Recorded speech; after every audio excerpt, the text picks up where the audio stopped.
പടത്തിന്റെ ഓപ്പണിംഗ് സീനില് ഇപ്പൊ കബൂട്ടോയെ കാണിക്കുന്നു. അവന്റെ പുറകെ തന്നെ നമ്മുടെ ചുന്ദരിയായ യുക്കിമാറു അങ്ങനെ നടന്നു വരികയാണ്. അപ്പൊ കബൂട്ടോ അവൾക്ക് വഴിയിൽ നിൽക്കുന്ന ഒരു പൂവ് കാണിച്ചു കൊടുക്കും.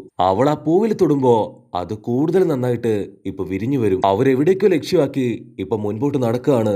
കബൂട്ടോ ആവട്ടെ അവളെയും കൂട്ടി ഒരു തോണിയിൽ കയറി ഇപ്പൊ മുൻപോട്ട് തുഴഞ്ഞു പോവും. അവൾ ആ വെള്ളം എടുത്ത് ഇപ്പൊ അല്പം കുടിച്ചു നോക്കും. എന്നിട്ട് പറയും, നീ പറഞ്ഞത് ശരിയാണ്, ഈ വെള്ളം അത് കടൽ വെള്ളം പോലെയല്ല, ഇതിന് ഉപ്പുരസമില്ല. അവൾ അങ്ങനെ ചുറ്റും കാഴ്ചകളൊക്കെ കണ്ട് അങ്ങനെ ഹായ് ആയിട്ടിരിക്കുമ്പോ എന്തോ ഒന്ന് ഇപ്പൊ വെള്ളത്തിലൂടെ കടന്നു പോകുന്നതായിട്ട് അവള് കാണും. അത് കാണുമ്പോ തന്നെ അവള് കരുതും ഇത് കബൂട്ടയോട് പറഞ്ഞാലോ എന്ന്. പക്ഷെ അവള് അത് കബൂട്ടയോട് പറയില്ല. കുറച്ച് മുൻപോട്ടേക്ക് എത്തുമ്പോ ഇപ്പൊ കബൂട്ടോ നമ്മൾ ഓൾമോസ്റ്റ് ആ ഒരു സ്ഥലത്തേക്ക് എത്താനായിന്ന് ഇപ്പൊ അവൻ പറയും. അപ്പൊ അവൾ എഴുന്നേറ്റ് നിന്ന് ആ ഒരു സ്ഥലത്ത് നോക്കി ഇപ്പൊ ചിരിക്കാൻ തുടങ്ങും. അതിന് കബൂട്ടോ കൺഫ്യൂസ്ഡ് ആയിട്ട് ചോദിക്കും, നീ എന്തിനാ ഇപ്പൊ ചിരിക്കണേ? അവളൊന്നുമില്ല, എനിക്ക് ആ സ്ഥലം അത് ഒരുപാട് ഇഷ്ടപ്പെട്ടു എന്ന് ഇപ്പൊ അവനോട് പറയും. അപ്പൊ കബൂട്ടോ ഒരു മെഡിക്കൽ ക്യാപ്പ് എടുത്ത് ഇപ്പൊ അവൾക്ക് കൊടുക്കും. ഇത് നീ ഇപ്പൊ മുതൽ തലയിൽ വെക്കണം, കാരണം ഇത് നിനക്ക് ആവശ്യമായിട്ട് വരും. അവൾ ആ ഹെൽമെറ്റ് എടുത്ത് ഇപ്പൊ തലയിൽ വെക്കുമ്പോ കബൂട്ടോ അടുത്തതായിട്ട് ഒരു ടാബ്ലറ്റ് കൊടുക്കും. അവൻ പറയും, ഈ ടാബ്ലറ്റ് കഴിക്കുകയാണെങ്കിൽ നിന്റെ ഫുൾ പവർ അത് പുറത്തേക്ക് വരും. ഈ ഒരു എക്സ്പെരിമെന്റ് അത് കംപ്ലീറ്റ് ആവണമെങ്കിൽ നീ ഇത് കഴിക്കണം. അവൾ ഒരു സെക്കൻഡ് ഇപ്പൊ ആലോചിച്ച് ആ ഒരു ഗുളിക അത് അങ്ങനെ തന്നെ കഴിക്കും. കബൂട്ടോ 2 സെക്കൻഡ് വെയിറ്റ് ചെയ്യുമ്പോഴേക്കും അവളുടെ പവർ അത് മുഴുവനായിട്ടും പുറത്തേക്ക് വരും. അവൾ അലറിക്കാറും. ഓക്കിലൂടെ രക്തം ഒഴുകി അവളുടെ കൺട്രോള് പോയി ഇപ്പൊ അങ്ങനെ മയങ്ങി താഴേക്ക് വീഴും. കബൂട്ടോ ശ്വാസം വലിച്ചു വിടും. ഞാൻ അന്വേഷിച്ചത് അത് ഇവിടെ തന്നെ ഉണ്ട്. ഒറോച്ചിമാറുവിന് ഇത് കാണുമ്പോ ഒരുപാട് സന്തോഷാവും. കട്ട് ചെയ്താ ഇവിടെ കാക്കാഷി മാസ്റ്റർ ഇപ്പോ സമറിൻ ജിപ്സ് ഉപയോഗിച്ച് ഫക്കൂൺ പട്ടിക്കുട്ടിയെ അവിടേക്ക് വിളിച്ചു വരുത്തും. കാക്കാഷി പട്ടിക്കുട്ടിയോട് പറയും, ഞാൻ നിനക്ക് ഒരു ക്രിസ്റ്റൽ തരാം, ഇത് എത്രയും പെട്ടെന്ന് നീ 5th ഹൊക്കാഗിന്റെ അടുത്ത് എത്തിക്കണം. ഒറോച്ചിമാറുവിന്റെ ഹൈഡൌട്ട് അത് ഇവിടെ എവിടെയോ അടുത്താണ്. പട്ടിക്കുട്ടി ഉടനെ ആ ക്രിസ്റ്റലുമായിട്ട് ഇപ്പൊ ലീഫ് വില്ലേജിലേക്ക് ഓടും. കാക്കാഷി പറയും, നമ്മൾ വളരെയധികം കെയർഫുൾ ആയിരിക്കണം ഇങ്ങനെയുള്ള സമയത്ത്. ഇവിടെ എവിടെയോ ആണ് ഒറോച്ചിമാറുവിന്റെ ഹൈഡൌട്ട്, അതുകൊണ്ട് തന്നെ നമ്മൾ വളരെ വിജിലന്റ് ആയിട്ട് അത് അന്വേഷിച്ച് കണ്ടുപിടിക്കണം. ഒരു ട്രേസ് പോലും നമ്മൾ വിടാനായിട്ട് പാടില്ല. കട്ട് ചെയ്താ ഇവിടെ വില്ലെത്തി അവളുടെ കൂടെ ഉണ്ടായിരുന്നവരെ അവിടെ നിർത്തിയിട്ട് ഇപ്പൊ അവൾ പുറത്തേക്ക് പോവും. അവർക്ക് മനസ്സിലാവും അവൾക്ക് ഇതുവരെ നമ്മളെ വിശ്വാസമായിട്ടില്ല, അതുകൊണ്ട് എന്തെങ്കിലും ചെയ്താല് തീർച്ചയായിട്ടും അവൾ നമ്മുടെ കഥ കഴിക്കും. കട്ട് ചെയ്ത മറ്റൊരു ഭാഗത്ത് ഇപ്പൊ കുട്ടപ്പൻ ട്രെയിനിങ് എടുത്തോണ്ടിരിക്കുകയാണ്. അതിന്റെ അടുത്തുള്ള ഒരു പുഴയില് നമ്മുടെ മാമനാവട്ടെ ഇപ്പൊ കുളിച്ച് രസിക്കുകയാണ്. ഇവിടൊന്നും ഒരു പെൺ പക്ഷി പോലും കാണാനില്ല. ബ്ലഡി ഗ്രാമവാസീസ് എന്നൊക്കെ പറഞ്ഞ് ഇപ്പൊ മാമനാവട്ടെ സങ്കടപ്പെട്ടിരിക്കുകയാണ്. ഇവിടെ കുട്ടപ്പനും തവളയും ഇപ്പൊ പൊരിഞ്ഞ അടി വഴക്ക് ബഹളം. കുട്ടപ്പൻ ടെൻഷനായിട്ട് എന്നെ കൊണ്ട് പറ്റില്ല, നിന്റെ കൂടെ ട്രെയിനിങ് എടുക്കാനെന്ന് പറഞ്ഞ് ഇപ്പൊ മുൻപോട്ട് നടക്കുമ്പോ ഗാമത്തവള അതിന്റെ നാവ് വെച്ച് ഇപ്പൊ കുട്ടപ്പനെ അടിച്ച് താഴെയിടും. അതിന് കുട്ടപ്പന് അവന് ഒരുപാട് കലി കയറി ഇപ്പൊ ഗാമത്തവളയെ തല്ലി നിലത്തിട്ട് അതിന്റെ നെഞ്ചത്ത് കയറിയിരുന്ന് ഇപ്പൊ പൊങ്കാലയിടാൻ തുടങ്ങും. അവരടികൂടി ഇടികൂടി അങ്ങനെ ഉരുണ്ടുരുണ്ട് കുളിച്ചോണ്ടിരുന്ന മാമന്റെ തലയിലേക്ക് തന്നെ ഇപ്പൊ വന്നു വീഴും. മാമൻ കഷ്ടപ്പെട്ട് വളച്ചെടുത്ത മുതുക്കുകൾ അറിഞ്ഞം പുറഞ്ഞം ഓടുമ്പോ മാമൻ ഒരുപാട് ദേഷ്യം വന്ന് ഇപ്പൊ കുട്ടപ്പനോട് ചൂടാവാൻ തുടങ്ങും. നിർത്തിനടാ രണ്ടെണ്ണോ, സ്റ്റോപ്പ് ദ ഫക്ക്. എത്ര ധൈര്യം ഉണ്ടെങ്കിൽ നിങ്ങൾ എന്റെ മുൻപിൽ കിടന്ന് ഇതുപോലെ ഫൈറ്റ് ചെയ്യും. കുട്ടപ്പന്റെ സ്വഭാവം അതെനിക്ക് നേരത്തെ അറിയാം. പക്ഷെ ഒരു മുതുക്ക് തവളയായ നീയും അവനുമായിട്ട് ഫൈറ്റ് ചെയ്യാണോ? അതിന് കുട്ടപ്പൻ ടെൻഷനായിട്ട് എന്നെ കൊണ്ട് പറ്റില്ല ഈ തവളയായിട്ട് കമ്പൈൻ ചെയ്ത് ട്രെയിനിങ് എടുക്കാൻ. എനിക്കിപ്പോ യാതൊരു കുഴപ്പമില്ല എന്ന് പറഞ്ഞ് കുട്ടപ്പനാവട്ടെ അവന്റെ കയ്യിൽ കെട്ടിയിരുന്ന ആ ഒരു പ്ലാസ്റ്റർ അതങ്ങനെ തന്നെ ഇപ്പൊ തകർത്ത് കാണിക്കും. കുട്ടപ്പൻ വിടില്ല. അവൻ സമറിൻ ജിപ്സ് ഉപയോഗിച്ച് ഇപ്പൊ ഗാമയുടെ 2 കുട്ടികളെയും അവിടേക്ക് വിളിച്ചു വരുത്തും. കുട്ടപ്പൻ പറയും, എനിക്കിപ്പോ നിങ്ങളുടെ 2 പേരുടെയും സഹായം അത് അത്യാവശ്യമാണ്. നമുക്ക് 3 പേർക്കും ചേർന്ന് ഇപ്പൊ കോമ്പിനേഷൻ അറ്റാക്ക് അത് ചെയ്യണമെന്ന് പറയുമ്പോ അപ്പൊ അതേ സമയം ഇവിടെ കാട്ടില് ആ ഒരു വില്ലെത്തി അവൾ ഒറോച്ചിമാറുവിന്റെ ഹൈഡൌട്ട് ലക്ഷ്യമാക്കി ഇപ്പൊ അങ്ങനെ നടക്കുകയാണ്.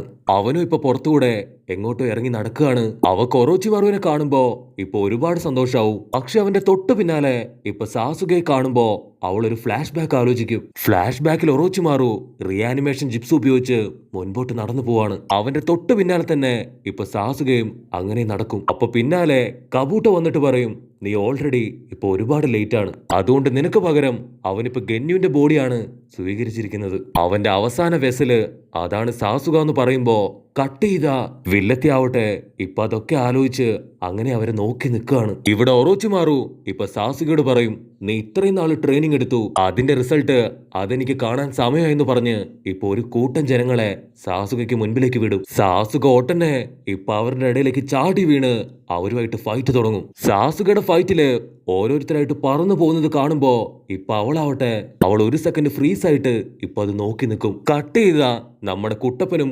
കുഞ്ഞിത്തവളകളും ചേർന്ന് ഇപ്പൊ ട്രെയിനിങ് എടുത്തോണ്ടിരിക്കുകയാണ്. അപ്പൊ തവളകള് ഇപ്പൊ കുട്ടപ്പനോട് പാട്ട് പ്ലേ ചെയ്യാൻ പറഞ്ഞിട്ട് ആ പാട്ടിനൊത്ത് ഇപ്പൊ ഡാൻസ് ഒക്കെ കളിച്ച് അവർ ഈച്ചയെ പിടിക്കാൻ തുടങ്ങും. അത് കണ്ട് കുട്ടപ്പൻ ഇവരെന്ത് ജന്തുക്കളാണെന്ന് ചിന്തിക്കുമ്പോ അവര് പറയും, നിനക്ക് ഞങ്ങളുമായിട്ട് ട്രെയിനിങ് എടുക്കണമെങ്കിൽ ആദ്യം നമ്മുടെ വൈബ് അത് കണക്ട് ആവണം, അതുകൊണ്ട് നീയും ഞങ്ങളെ പോലെ ഡാൻസ് കളിക്കാനായിട്ട് ഇപ്പൊ തവള പറയും. കുട്ടപ്പനാണെങ്കിൽ ഒന്നും മനസ്സിലാവില്ല, അവൻ ഇവിടെ എന്താണ് നടക്കണേന്ന് ചോദിച്ച് ഇപ്പൊ വണ്ടർ അടിച്ചിരിക്കും. കട്ട് ചെയ്താ ഇവിടെ ഒറോച്ചിമാറു അവൻ കാക്കാഷിയോട് ചോദിക്കും, നീ എല്ലാവരെയും അടിച്ചു തോൽപ്പിച്ചതല്ലാതെ ഒരാളെ പോലും കൊന്നിട്ടില്ല. അതിനവൻ പറയും, എനിക്ക് കൊല്ലേണ്ടത് ഒരേ ഒരാളെ മാത്രമാണ്, അവനെ മാത്രമേ ഞാൻ കൊല്ലാൻ ആഗ്രഹിക്കുന്നുള്ളൂ എന്ന് സാസുക പറയുമ്പോ അതിന് ഒറോച്ചിമാറു പറയും, നീ ഇപ്പോഴേ ഹാർട്ട്ലെസ് ആയിട്ട് ബിഹേവ് ചെയ്താൽ മാത്രമേ നിനക്ക് അവന്റെ മുൻപിലും അങ്ങനെ പിടിച്ചു നിൽക്കാൻ കഴിയൂ. അതിന് സാസുക ഒന്നും മിണ്ടാതെ ഇപ്പൊ മുൻപോട്ട് നടക്കുമ്പോ ഒറോച്ചിമാറു പൊറുപൊറുക്കും, നിന്റെ പവർ അതിപ്പോ ഒരുപാട് കൂടുതലാണ്, നിന്റെ ഈ പവർഫുൾ യങ് ബോഡി അത് അവസാനം എനിക്കുള്ളതാണ്. അപ്പൊ നമ്മുടെ വില്ലത്തി ചുന്ദരി ഇപ്പൊ ഒറോച്ചിമാറിന്റെ അടുത്തേക്ക് വരും. അവളെ കണ്ടതും ഇപ്പൊ ഒറോച്ചിമാർ ഒരുപാട് ഹാപ്പി ആയിട്ട് അവളോട് പറയും, എന്റെ അടുത്ത വെസലാണ് ആ പോകുന്ന സാസുക, എങ്ങനെയുണ്ട്? അതിന് അവള് പറയും, നീ ഇതുവരെ ആയിട്ടും നിന്റെ ലൈഫില് ഗിവപ്പ് ചെയ്തിട്ടില്ലല്ലേ, അവനെ നിനക്ക് കിട്ടുകയാണെങ്കിൽ തീർച്ചയായിട്ടും നിന്നെ പിന്നെ ആർക്കും തോൽപ്പിക്കാനാവില്ല, അവന്റെ പവർ കണ്ട് ഞാൻ പോലും വണ്ടർ അടിച്ചു എന്ന് അവള് പറയും. അപ്പൊ അവള് ഇപ്പൊ പഴയ ഇമാജിനേഷനിലേക്ക് പോവും. വലിയൊരു വീട് അത് കത്തി എരിയുമ്പോ അവിടുന്ന് ഒറോച്ചിമാറു അവൻ പുറത്തേക്ക് വന്ന് ഇപ്പൊ അവളോട് ചോദിക്കും, നിന്റെ പവർ എനിക്ക് ഒരുപാട് ഇഷ്ടപ്പെട്ടു, അതുകൊണ്ട് ഇന്നു മുതൽ നീ എന്റെ കൂടെ വരണം. കട്ട് ചെയ്താ ഇപ്പൊ ഒറോച്ചിമാറു പറയും, എനിക്കിപ്പോ നിന്റെ സഹായം ആവശ്യമാണ്, അതിനുവേണ്ടിയാണ് നിന്നെ ഞാൻ ഇവിടേക്ക് വിളിപ്പിച്ചതെന്ന് പറയുമ്പോ അവള് പറയും, അങ്ങേക്ക് വേണ്ടി എന്ത് ചെയ്യാനും എനിക്ക് പൂർണ്ണ സമ്മതമാണ്. ഈ ഒരു മിഷൻ അത് നീ കറക്റ്റ് ആയിട്ട് ചെയ്യുകയാണെങ്കിൽ അടുത്ത വെസൽ ചിലപ്പോ ഞാൻ നിന്നെ ആയിരിക്കും ചൂസ് ചെയ്യുക. അത് കേൾക്കുമ്പോ ഇപ്പൊ അവൾക്ക് ഒരുപാട് സന്തോഷാവും. അപ്പൊ കബൂട്ടോ അവൻ മറ്റേ പെൺകുട്ടിയായിട്ട് ഇപ്പൊ അങ്ങനെ നടന്നു വരികയാണ്. അവൾ ഒരുപാട് ടയർഡ് ആയതുകൊണ്ട് തന്നെ അവൾക്ക് പ്രോപ്പർ റെസ്റ്റ് കൊടുത്തിട്ട് ഇനി മുൻപോട്ട് കൊണ്ടുപോകാമെന്ന് അവനിപ്പോ ചിന്തിക്കും.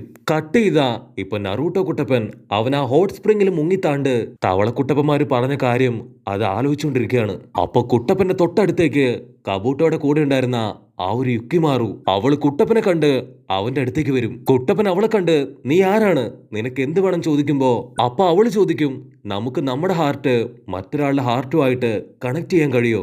അതിന് കുട്ടപ്പൻ പറയും, അത് അത്ര എളുപ്പത്തിൽ നടക്കില്ല, നമ്മൾ നല്ല രീതിയിൽ കോൺസെൻട്രേറ്റ് ചെയ്ത് ട്രെയിനിങ് എടുത്താൽ മാത്രമേ നമ്മുടെ ഹാർട്ട് മറ്റൊരു ഹാർട്ടുമായിട്ട് കണക്ട് ചെയ്യാൻ കഴിയൂ. കുട്ടപ്പൻ വീണ്ടും പറയും, നിങ്ങൾ ആരാണോ ഒരുപാട് സ്നേഹിക്കുന്നത് ആഗ്രഹിക്കുന്നത് അവരുടെ ഹാർട്ടുമായിട്ട് നിങ്ങൾക്ക് പെട്ടെന്ന് കണക്ട് ചെയ്യാൻ കഴിയും. അവള് ചിരിച്ചിട്ട് ഇപ്പൊ കുട്ടപ്പന് താങ്ക്സ് ഒക്കെ പറഞ്ഞ് അവിടുന്ന് മറഞ്ഞു പോവും. കട്ട് ചെയ്താ ഇപ്പൊ കാക്കാഷിൻ ടീമും ആ ഒരു ഗുഹയില് അങ്ങനെ ഇരിക്കുകയാണ്. അതിന് ഷിനോ പറയും, ആരും ടെൻഷൻ എടുക്കേണ്ട കാര്യമില്ല, എന്റെ ഈച്ച അവറ്റകൾ ഇൻഫർമേഷൻ കളക്ട് ചെയ്ത് എത്രയും പെട്ടെന്ന് ഇവിടേക്ക് വരും, അത് കഴിഞ്ഞാ നമ്മുടെ റൂട്ട് അത് ക്ലിയർ ആണ്. അതിന് കാക്കാഷി പറയും, നമ്മളുടെ ഓരോ മൂവും അത് വളരെ ശ്രദ്ധിച്ചു വേണം, നമ്മൾ വളരെയധികം കെയർഫുൾ ആയിരിക്കണം ഇങ്ങനെയുള്ള സമയത്ത്. അപ്പൊ അതേ സമയത്ത് ഇവിടെ ഫക്കൂൺ പട്ടിക്കുട്ടി അത് ഹൊക്കാഗിന്റെ അടുത്തെത്തും. ഇവിടെ കുട്ടപ്പന്റെ അടുത്തേക്ക് ആ രണ്ട് തവളകളും വന്ന് കുട്ടപ്പന്റെ കൂടെ തന്നെ ഈ പവറ്റകളും കുളിക്കാനായിട്ട് തുടങ്ങും. അപ്പോഴായിരിക്കും കുട്ടപ്പൻ ഒരു കാര്യം ശ്രദ്ധിക്കുക, ആ രണ്ട് തവളകളുടെ സൈസ് അതിപ്പോ ഒരുപാട് കുറഞ്ഞിരിക്കുകയാണ്. ഇതെങ്ങനെ സംഭവിച്ചു എന്ന് കുട്ടപ്പൻ അവരോട് ചോദിക്കുമ്പോ അവര് പറയും, ഞങ്ങൾ ഈ ഹോട്ട് സ്പ്രിംഗിൽ കുളിക്കാൻ വേണ്ടി ഇപ്പൊ ഞങ്ങളുടെ സൈസ് തന്നെ എൻജിപ്സ് ഉപയോഗിച്ച് കുറച്ചതാണെന്ന് പറഞ്ഞ് അതിലൊരുത്തൻ ഇപ്പൊ കുട്ടപ്പന്റെ തലയിൽ കയറിയിരിക്കും. അതിന് തവളകൾ പറയും, നീ ടെൻഷൻ അടിക്കേണ്ട കാര്യമില്ല, ഞങ്ങളുടെ വൈബ് മനസ്സിലാക്കി നീ ഞങ്ങളുടെ ഇടയിലെ ഒരുത്തനായി മാറ്, അപ്പൊ നമ്മൾ തമ്മിലുള്ള കണക്ഷൻ അത് വർക്കൗട്ടായി കോമ്പിനേഷൻ അറ്റാക്ക് അത് ഈസി ആയിട്ട് ചെയ്യാൻ നിന്നെ കൊണ്ട് കഴിയും. അപ്പൊ അതിന് കുട്ടപ്പൻ പറയും, അപ്പൊ നിങ്ങൾ പറയുന്നത് നിങ്ങളുടെ മനസ്സിനെ ഞാൻ മനസ്സിലാക്കണമെന്നാണോ? അവരതേന്ന് പറഞ്ഞ് ഇപ്പൊ ആ വെള്ളത്തിലേക്ക് ചാടി ട്രെയിനിങ് എടുക്കാൻ തുടങ്ങും. ഇവിടെ മാമൻ ഒരുപാട് മുതുക്കികളുടെ കൂടെ കുളിക്കാനായിട്ട് നദിയിലേക്ക് വരുമ്പോ അവിടെ ഗാമയെയും കുട്ടപ്പനെയും കണ്ട് വണ്ടറടിച്ച് നിൽക്കുന്നതോട് കൂടെ ഈ ഒരു എപ്പിസോഡും അവസാനിക്കുന്നു. എപ്പിസോഡ് ഇഷ്ടപ്പെടുകയാണെങ്കിൽ തീർച്ചയായിട്ടും ലൈക്ക് ചെയ്യാനും കമന്റ് ചെയ്യാനും ഷെയർ ചെയ്യാനും മറക്കല്ലേ. അടുത്തൊരു അടിപൊളി എപ്പിസോഡുമായിട്ട് കാണുന്നവരെ it's me with Mallu episode.